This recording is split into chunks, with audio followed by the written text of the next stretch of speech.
Our image of kingship in Rome is shaped by a more or less uniform version of the beginnings of the city and the history of the res publica, which can be found in Cicero, Livy, Tacitus, and Florus. After its foundation by Romulus and the reign of a total of 6 good kings, the monarchy turned into a tyranny under Tarquinius Superbus.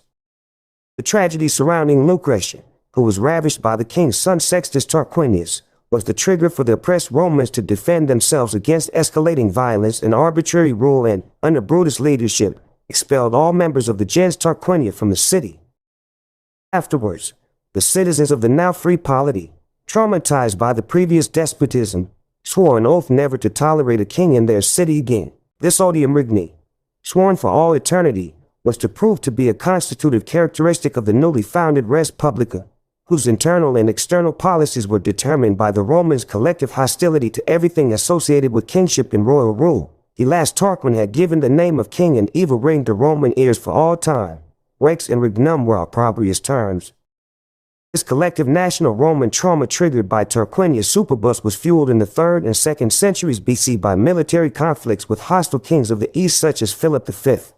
Antiochus III, and Perseus. It came to a head from the Gracchi onwards through the polemical use of the term rex as a political invective in domestic power struggles and led to the assassination of Julius Caesar on March 15, 44 BC, who allegedly wanted to become king of Rome after his victory over Pompey.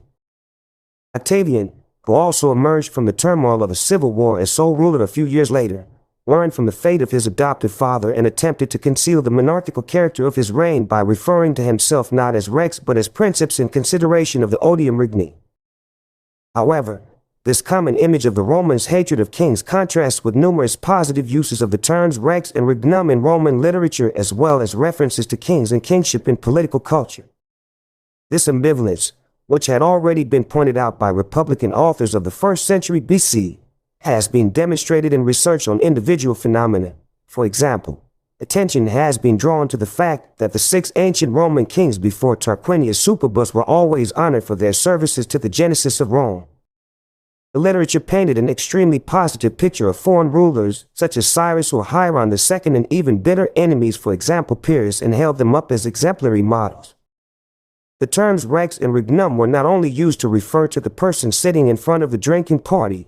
but a patron was also reverentially addressed as king by his clients, like the parasite's brother in ancient Latin comedies, without this form of address being offensive. The traditional divine apparatus of the Romans, headed by Rex Ipiter, also seems to contradict the theory of the odium regni,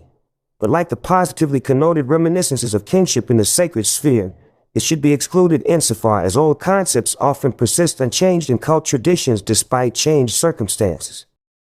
Furthermore, the Romans cooperated with reges socii and often appointed vassal kings to represent the interests of the Roman people in conquered territories. What is particularly remarkable, however, is that Roman senators were very close to Hellenic kings in many respects. Even Caesar's assassination in 44 BC, the highest expression and culmination of the Romans' rejection of the monarchy form of government, did not detract from the many positive ways in which it was used. For example, the Augustan poets only used terms from the word family reg in a pejorative sense in the rarest of cases, and the attitude of the Romans towards the subject of kingship was evidently far more differentiated than the image of blanket hatred of kingship would suggest.